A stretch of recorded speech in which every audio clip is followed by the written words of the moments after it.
Hi everyone, I'm Anthony DiMoro and welcome to this edition of SportsRantz University. Now, we started off in one of our previous videos with a discussion of what SEO, or otherwise known as search engine optimization, is and how it applies to your blog. We also gave some tips on how to structure your blog to help you rank better in the search engines like Google, Yahoo, Bing, and AOL. So now we're going to start delving a little deeper into how you make your blog more powerful, more likely to rank in search engines, and also more likely to come up with to rank for the keyword terms you're setting in your tags and your SEO setup for your blog. All those meta tags, those title tags, this is how we give them a little boost, and this is how we tie them into something else to become more of a powerful asset and a powerful tool to boost your blog to the top of searches. Now, before we do that, let's review what we went over. We talked about title tags, the importance of that. We talked about meta keywords and meta descriptions and target keywords. We also talked about how to find keywords that you want to rank for. And in earlier videos, we discussed how to share your blog. And you see how this is all coming together?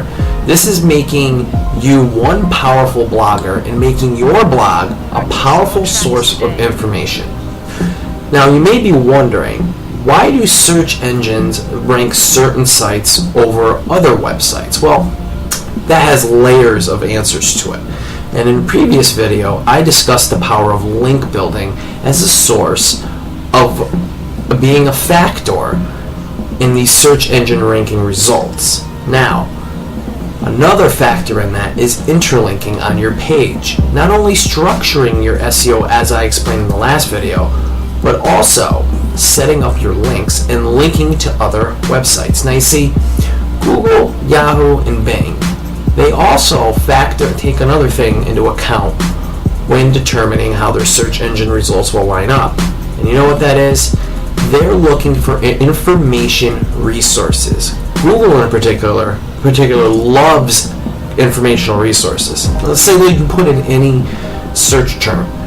80% to 90% of the time, you see Wikipedia up there. You see some kind of dictionary term for, or some kind of informational resource about that specific term. If you put in the Dallas Cowboys, Wikipedia comes up with the history of Dallas Cowboys. Now that is because search engines want to be a source of resourceful information and information to lead you to answers to your questions. Now keep that in mind.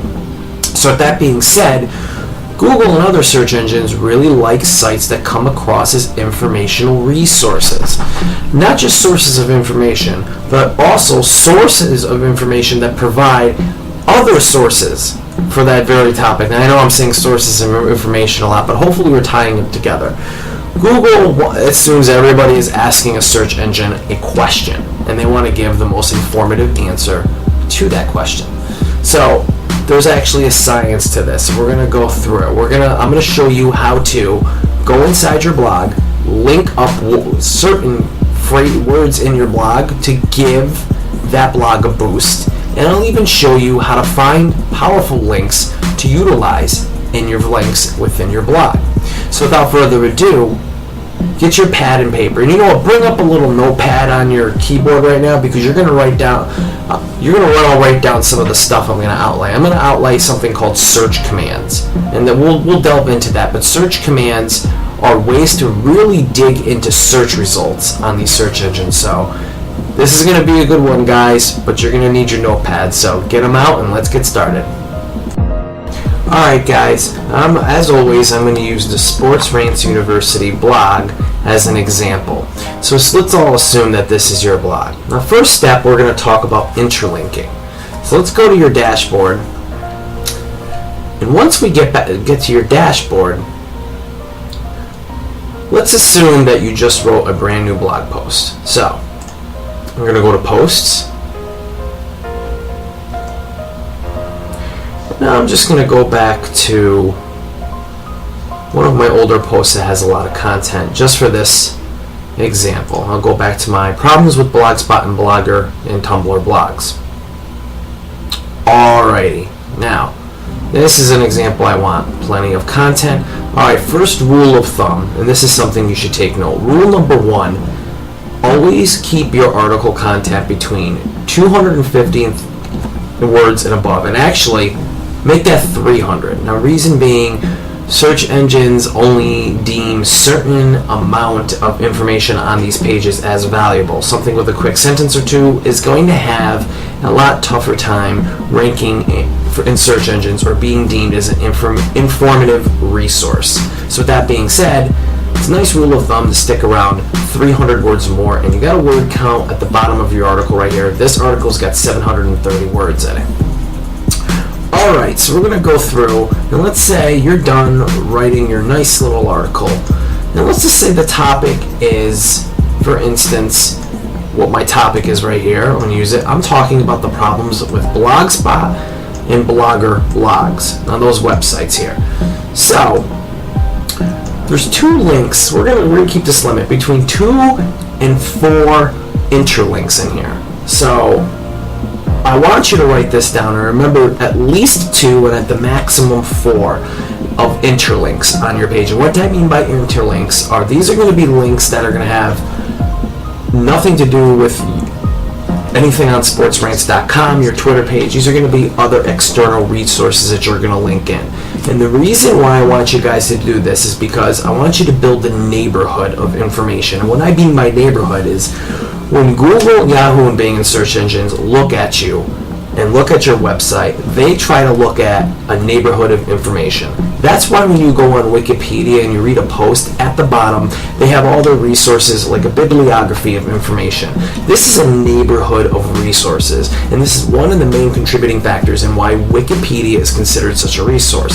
They're not only providing you with information, they're also giving you other sources for information relative to that content or that topic.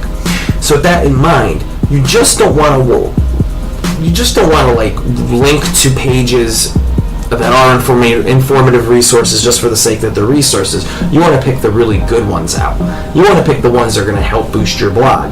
You're going to want to link to the ones that are going to shoot juice back to your site or benefit your blog to come up a little better in search engine results for specific keyword phrases. Okay, so let's start off with the top here. How do we find these interlinks? How do we find these sources for the interlinks that we're going to add to our blog? Well, now we're going to delve into search commands, and this is another one, guys. Bring up that notepad. This is search commands. So right off the rip, we're going to go to google.com, and let me just say for at this point in the video, you notice how I have this SEO book toolbar I was showing you in previous videos? You're going to want to use that now because page rank is going to be measured and factored in as we continue on. So pause this video if you don't have it. Go to SEObook.com, download their SEO toolbar, and we'll be ready to roll. Otherwise, if you don't want to download that toolbar, that's fine, but you're going to be a little confused as we continue, as I keep referencing SEO Book, and it's going to be a little tougher. It's not going to be impossible, but SEO Book's toolbar is really going to help you out in this process. So it's not a necessity, it's not a total requirement, but it's definitely something I suggest and urge you to do. So make life a little easier. Alright, now, as I was saying, going back to my article, I want to talk about Blogspot or blogging. So the topic here can be generalized into blogging, correct? We can agree on that. So, what are the 2 more powerful websites on the web other than Facebook and Twitter? Colleges. Colleges and government websites are huge. They are chock full of link juice. They have huge page ranks. Google loves them. Yahoo loves them. Bing loves them. And where do we learn information? At colleges. Where do we learn useful information? Government websites. They are deemed as the hierarchy of informative, trusted content. I mean, Google's going to trust the government, trust us. So trust is here. So these sites are trustworthy. Colleges are trustworthy. Government websites are trustworthy in the eyes of the internet. So here's a site command I want you guys to go into Google and practice out. Put in site, and what I want you guys to do is .edu, and since we're talking about blogging, put in the word blogging. Alright? And then hit the search results. Now look at this. Now we're bringing up search results specific to blogging, but all from EDU websites.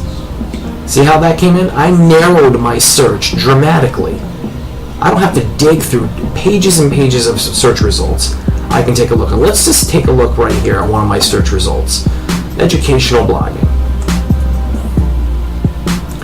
Alright, immediately I'm looking at this page. Now is it strong? It's on EDU, but it looks more like a blog entry than anything. And look, no page rank. So immediately, I might not be interested in that. Here's one, blogging, journalism, and credibility from Harvard to EDU. We've all heard of Harvard. Sounds pretty good. Let's check it out. Alright, this one's a little bit more up my alley here. This is more of what I like. Strong page rank of 5. We're going to hold on to this link. Let's go to the next one. You think, blogs at the University of Minnesota. Let's just check it out. Right off the rip, look at this. Page rank of 6. Decent amount of informative resources. Now remember to keep in mind, remember that rule of thumb, 300 words or more? Does this have 300 words? This page could be a little better. But still, it's not going to be a huge factor because this page rank is so high. But I think we can do a little better. Let's click on one more resource and see if we can. Professional blogging training. Alright, not so much. They're selling something. So we're going to stick with these two links that we picked out right off the top. That's the University of Minnesota link, and that's the Harvard EDU link. So those are 2 over 4 informative resources that we can possibly use. Now, let's do the same for .gov sites. So again, let's go back and practice search command. Site.gov, because those are government sites. .gov, and then blogging. Awesome. So now we got some more resources, right? Library of Congress blog. Okay, maybe. We'll try that one out. Let's see what they're doing. Great. Huge page rank here. Page rank of 6. We're going to use that one. Alright guys, now you're getting the hang of this. The site : command. You can use that at any site. And I just want to give a quick example. Let's say you're looking for information on the New York Yankees. Site. Purchase your tracks today. And let's just say you're looking for it on a specific website. So for this instance, let's use SportsRantz.com, and you can do this with any website on the internet. Site : SportsRantz.com blogging. And this will bring up any page that's related to blogging, but let's make it a little bit more fun and put in Yankees. Every post on SportsRantz.com that has to do with the Yankees. Interesting, right? Saves us a lot of time. You can do that with any website. So let me show you something else here. Now, Yankees is a one-word phrase we're using, but check this out. What if I put in New York Yankees? We're getting a whole bunch of Yankees here, but let me show you guys a little trick. If you put that phrase in parentheses, it only brings up that direct word, New York Yankees. See? Look at this. New York Yankees, New York Yankees, New York Yankees, New York Yankees, all one word. Really to get narrow here, and you can actually use that in any search. It doesn't even have to be a site : web search here. Just put in New York Yankees, and look at this. Everything New York Yankees just pops up. So it really narrows the search down. But let me show you something else that'll narrow your search down. Let's go to that EDU. And remember I was talking about title tags? Check this out. If you put the phrase in title, Yankees. Watch this. Yankees, Yankees, Yankees, Yankees, all EDUs. See that? So again, title tags all have Yankees. And remember what title tags are, guys? They're right here. Title tags. Pages that have topics directly about the New York Yankees. In other searches, you might get articles that mention the New York Yankees, but in this, it's articles about or citing the New York Yankees, titled New York Yankees. So it gets a little bit more in-depth. So once again, guys, you can also do this on any website. So again, SportsRantz.com, we're going to use that site command, and then in title,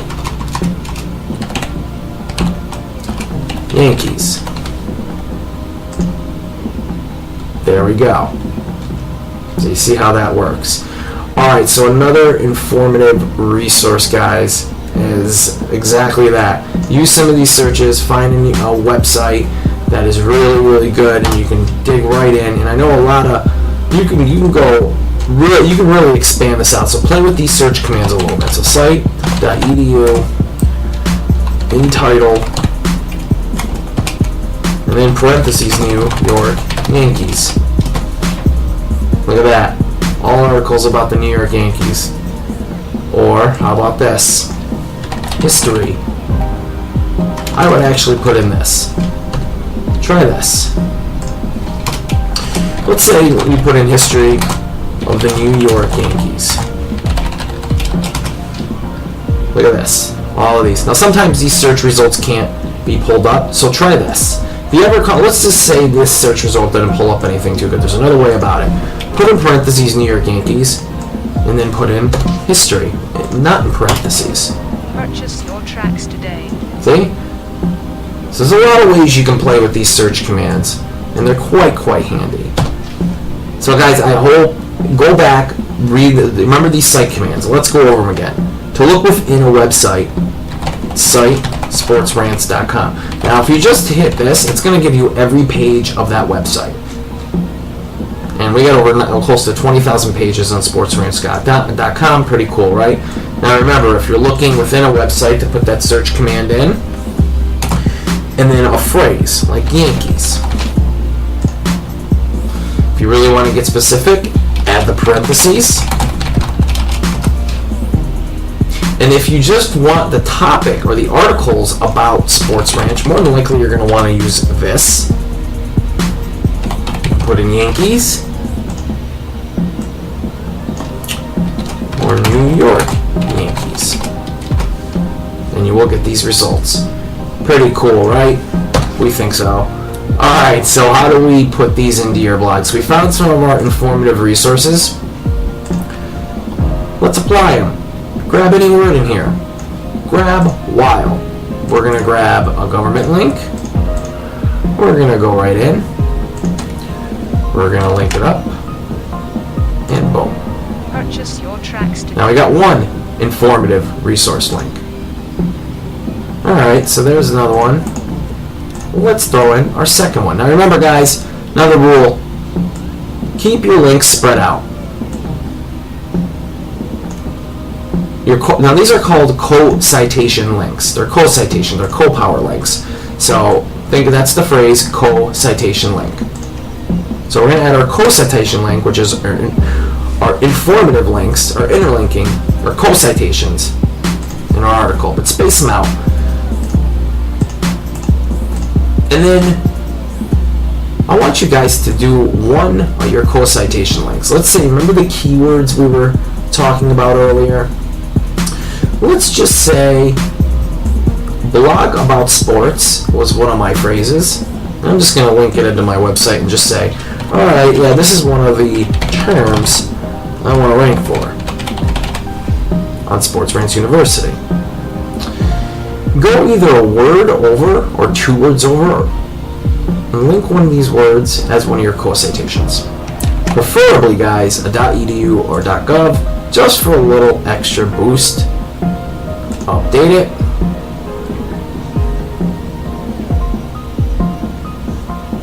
And voila. Now, your article has co-citation links in it to other informative resources. Now, I know you guys are wondering, well, these aren't really information or informative resources are going to lead to more answers. No.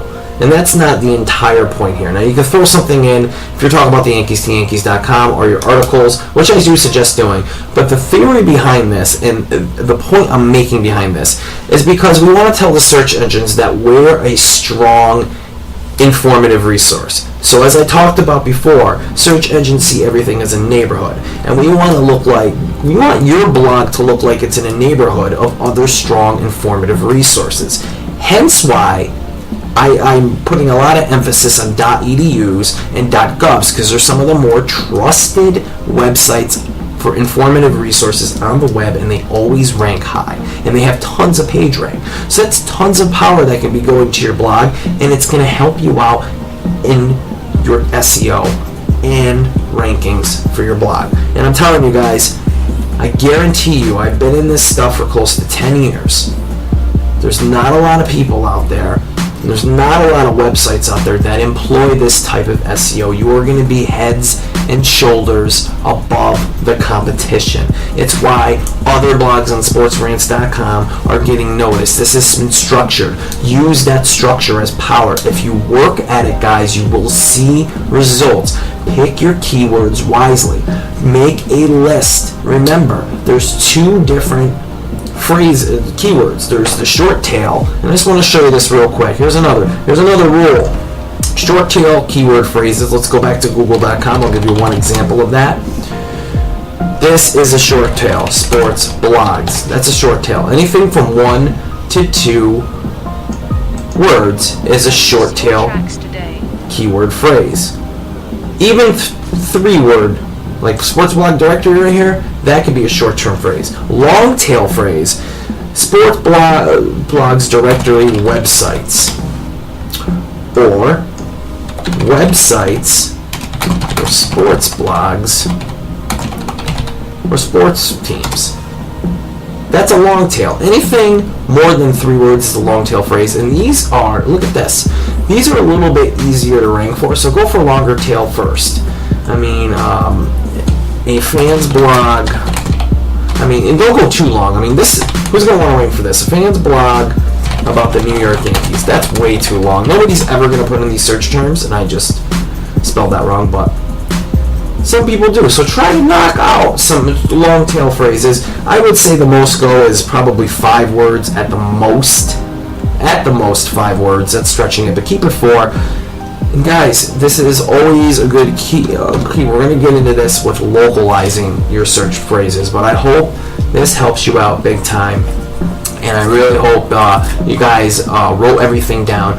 Please, if you have not watched the other SEO related videos, I strongly suggest you do. One of our posts here, I mean, you're going to be looking at a ton of stuff. I know there's a ton of videos, guys, and we had our how to share a blog.